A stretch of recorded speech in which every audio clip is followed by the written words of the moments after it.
परीक्षा के नतीजों में धांधली का आरोप लगाते हुए दाखिल एक याचिका पर सुनवाई के दौरान सुप्रीम कोर्ट ने बड़ी टिप्पणी की। शीर्ष अदालत ने कहा कि नीट परीक्षा की पवित्रता, शुचिता प्रभावित हुई है। सुप्रीम कोर्ट ने कहा कि इस पर एनटीए को जवाब देना होगा। कुछ परीक्षार्थियों ने पेपर लीक के आरोपों के चलते परीक्षा रद्द कर दोबारा एग्जाम कराए जाने की मांग की है। सुप्रीम कोर्ट में जस्टिस विक्रम नाथ और जस्टिस संदीप मेहता की बेंच मामले की सुनवाई की।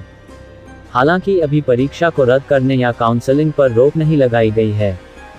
सुप्रीम कोर्ट ने क्वेश्चन पेपर लीक होने और अन्य गड़बड़ियों के आधार पर नीट यूजी 2024 की परीक्षा को रद्द कर फिर से कराने के अनुरोध वाली याचिका पर राष्ट्रीय परीक्षा एजेंसी एनटीए से जवाब मांगा है।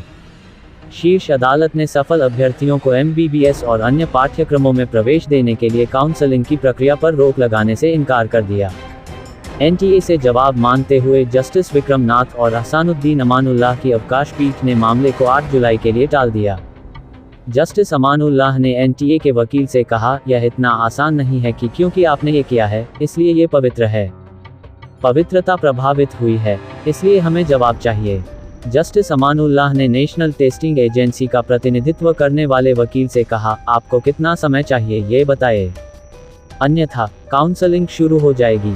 सुप्रीम कोर्ट की सुनवाई पर फिजिक्स वल्लाह के सीईओ अलक पांडे ने कहा, परिणामों से पहले विशेष रूप से सूचीबद्ध मामले की सुनवाई हुई थी।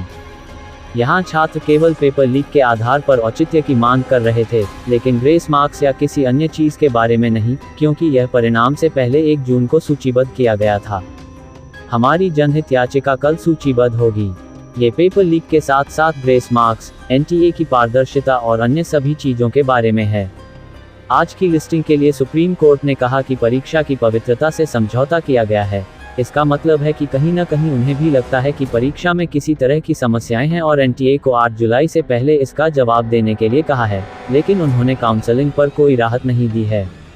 ताज़ा तरीन खबरों को जानने के लिए अभी टाइप करें दिव्य दिल्ली न्यूज़। नीचे दिए गए सब्सक्राइब बटन को दबाएं और नोटिफिकेशन के लिए दिए गए बेल आइकन को क्लिक करें। हमारे वीडियोस को लाइक, शेयर और कमेंट करना ना भूलें।